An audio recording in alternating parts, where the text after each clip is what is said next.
Баршаңызға сәлем, Гүлдер әлемі каналына қош келдіңіздер. Көптеген көрермендерім сұрап жатыр екен, атросканы қалай аламыз, қай гүлдің атроскасын қалай аламыз деп сұрап жатыр екен.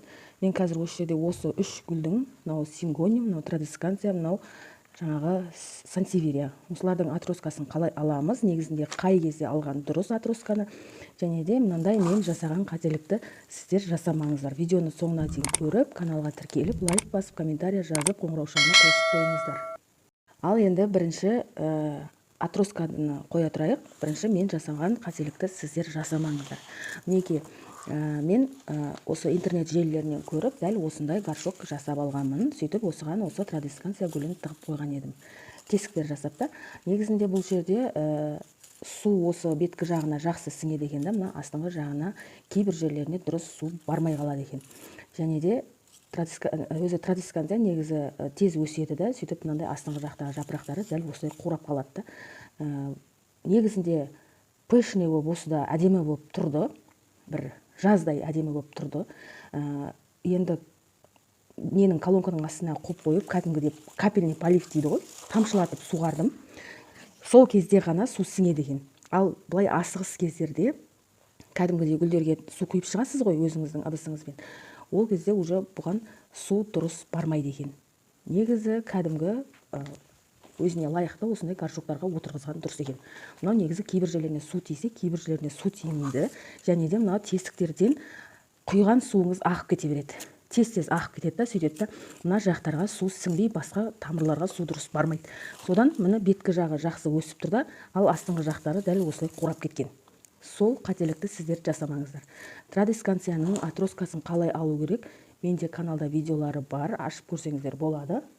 Қазір енді осы жерде мен қазір осы традисканциядан атроска аламын. Традисканциядан атросканы қалай аласыз? Міне мысалы осы традисканция бұл шырмауық гүл болып есептеледі. Бұда буын болып өседі. Осы буындардың төменгі жағынан бір 2-3 мм кесесіз, өткір нәрсемен кесіп, дәл осылай ала бересіз. Традисканциялар бұлар көз, қыстың несіне қарамайды, жақсы өседі, жақсы тамырлайды. Тіптен осы бойынша қазір топыраққа тығып қойсаңыз да тамырлай береді бұлар.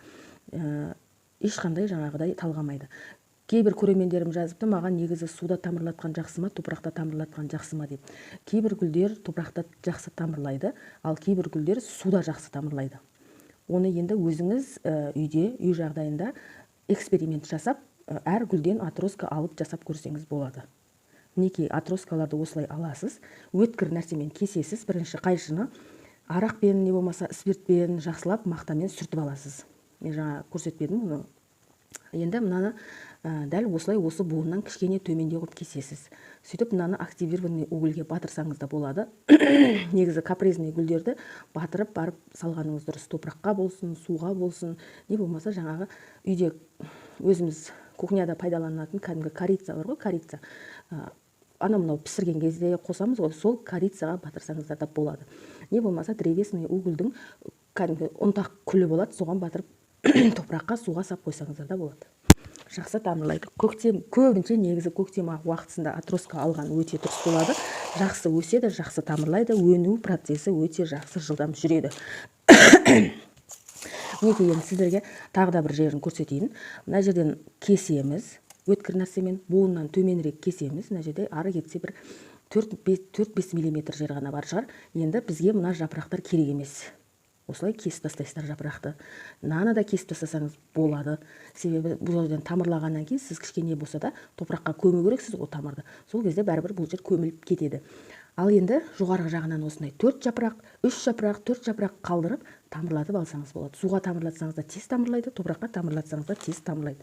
Мінекей осындай шырмалып өсетін, буыннан өсетін гүлдерді дәл осылай атроска жасап аласыз. Көбінше шырмалық болып өсетін гүлдер тез өнеді, тамыр тез ашады дегенім ғой. Ал енді сансеверияға келетін болсақ, сансеверияны кәдімгідей осылай мынау жаңағы пайғамбардың қылышы деп жатады ғой кейбіреулер, сол ұзын түрі. Каналда күтімі бар, сол жерден көрсеңіздер болады, суды көп ішпейді. Плотна жақсылап бір суғарасыздар, топырақ кепкенше су бермейсіздер. Қайта-қайта су бере беретін болсаңыздар, тамырлары шіріп кетеді. Және сансеверияда тамыры өте аз болады. Неғұрлым қаттырақ қысылып тұрса, осындай атроскалар көбірек ашады және қайта пересадка жасай бергенді онша ұната бермейді. Себебі тамыры аз болады да бұларда. Ал кейбір гүлдерде тамыры өте көп дамиды, көп болады да, бұл сансевириялардың тамыры аз болады. Дәл осылай кәдімгі ұзын жапырақты бөліп аласыз. Менде каналда бар. Сөйтесіз да суға салып қоясыз. Не болмаса дәл осылай топыраққа тығып қойсаңыз да болады. Тамырлайды, сөйтіп барып осындай атроска шығарып береді. Неге. Енді осыны алып, мынау жапырағын алып тастап, не болмаса дәл осылай горшокқа, кішкентай ғана шағын горшокқа, дәл осындай шағын горшокқа отырғыза салсаңыз да болады уже. Себебі тамыры өзі толық дамыған. Сансевирияның тағы да басқа гүлдерді осылай жапырақтан көбейтіп алуға болады. Жапырақтан көбеймейтін гүлдерде бар. Фикустар мысалы жапырақтан көбеймейді. Маған сондай сұрақ келді. Фикусты жапырақтан тамырлатып көбейтіп алсам бола ма дейді. Жапырақты тамырлайды, суға салсаңыз тамырлай береді, бірақ мынандай сізге осындай балапан сабақ ашпайды ол. Фикустарды кәдімгі буындар болады ғой өздерінің. Ода да буын болады. Сондай буындардан көбейту керек. Мысалы мына жерде көрініп тұр ғой. Оларда да дәл осындай буындар болады, бірақ мынандай тамыр шықпайды олардың буындарында. Сол буынның астынан кесіп, бір жапырақ, екі жапырақ қалдырып, жаңағы тамырлатып, кәдімгі сабақ шығарып алсаңыздар болады. Олар сол буыннан сабақ шығарып, сізге жаңа стрелка шығарады. Тағы гүл көп қой енді. Әрқайсысынан қалай атроска алу керек, қалай көбейту керек, алда видеолар салатын боламын. Қазір енді мына сингоним. Сингонимді да осы буыннан кесесіз да дәл осылай көбейтіп аласыз. Мінекей мына бір сингоним. Әшейін просто мынау бір сабағын, осы топырақтың бетінде былай жатып қалып кеткен, сол мына буындардан астына қарай тамыры кеткен. Ал енді қараңыз, мына жағы бос тұр, көрдіңіз ба? Дәл осылай кесесіз, топыраққа былай көмесіз, болды. Жаңағыдай тура мына трависканция сияқты бұны да осы буындардың арасынан кесесіз. Мынау тұрған воздушный өзінің тамырлары, осы тамырлар ертең сізге топыраққа тамырлап, жаңа стрелка шығарып береді мынандай қып. Көрініп тұр ма? Осындай осы жерден уже стрелка шығарып жатыр бұл. Дәл солай көбейеді. Мына бір сабағыда осы тамырлардан, осы нелерден жаңа стрелка ашқан. Көрдіңіз ба? Негізгі аналығы мынау, не болмаса мынау болатын. Мен қателесіп тұрмын, неғып тұрмын, жатасып тұрмын қазір. Және мына жерлерден де уже стрелкалар оянып келе жатыр. Көрдіңіздер ғой? Енді осыны кесіп, осы жерлерден кесіп, мынау осы воздушный тамырды кәдімгі топыраққа көміп қоя салатын болсаңыз, осы жерден стрелка шығарады, мына жағы өзі өсе береді. Тағы да бір айта кететін жайт. Көбісі айтады, мысалы, гүлім сорайып өсіп кетті, мына астында жапырақ қамады дейді. Мына жерде қазір бізде жапырақ жоқ, жапырақ только жоғарғы жағында ғана тұр. Енді сіз оны не істейсіз? Сіз оны жасартасыз. Қалай жасартасыз? Мына жерде сізде уже почка оянып келе жатыр. Сіз сол почкадан жоғары жағынан кесесіз. Примерно осы жерлерден кесесіз. Сөйтесіз да оны жоғарғы жағын топыраққа, не болмаса суға тамырлатып, жақсылап тамырлатып аласыз да, топыраққа егесіз. Не болмаса мынандай кішкентай ғана одноразовый стакандарға топыраққа жақсы жұмсақ топыраққа тығып қойсаңыз да болады. Қазір мен сіздерге кесіп, осыны жасарту жолын көрсетемін. Неге? Мына астыңғы жағы топырақта тұра береді. Бұның осы буындарынан жаңа стрелка шығарып, өзі көбейеді. Ал мына жоғарғы жағын жақсылап жаңағы неге басқа топыраққа ексеңіз болады. Мысалы, мен жоғарғы жағын уже тамыр дайын. Негізі воздушный тамырлар осылай өзі шығып тұрады. Сингоним асырап, сингоним бағып жүрген кісілер біледі. Күтімі каналда бар, ашып көрсеңіздер болады. Сингонимнің күтімі деп жазсаңыздар шығады. Неге? Дәл осыны топыраққа тығамын. Мына жердің қазір кепкенін күтемін. Жоқ дегенде 20 минут, жарты сағатқа қойып қоясыздар. Мына жер кішкене кебу керек. Көрдіңіздер ме? Сүті шығады. Негізі осы сүті улы болады. Абайлап жасағандарыңыз дұрыс болады. Перчаткамен жасағандарыңыз дұрыс. Кепкенін күтеміз. Содан кейін ғана жаңа топыраққа отырғызамыз. Мына жерде почка шығып тұр. Осы почканың жоғарғы жағынан кесеміз. Буыннан емес, буыннан сәл жоғарырақ, не болмаса сәл төменірек кесеміз.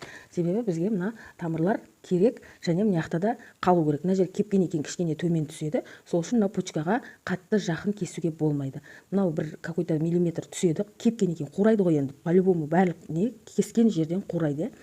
Содан кейін мына почкаға қатты кептіріп жібермеу керек та почканы өзімен бірге. Осы жерлерден ертең стрелка шығарады. Бұл осы ыдыста тұра береді. Тимейсіз. Мынаны басқа жаңа ыдысқа екеуін қосып отырғызсаңыз, сізге мынандай пышный гүл болады.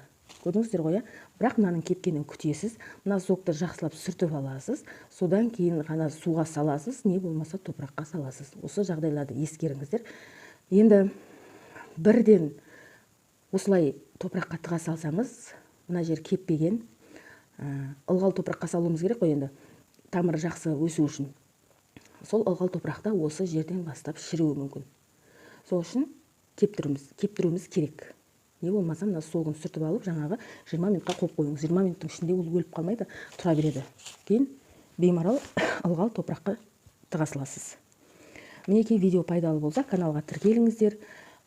Қай гүлдің атроскасын қалай алады, гүлдің атын жазсаңыздар, мен сіздерге дәл сол гүлдің атроскасын қалай алу керек, қалай өсіру керек, күтімі жайлы барлық видеоларды салатын боламын.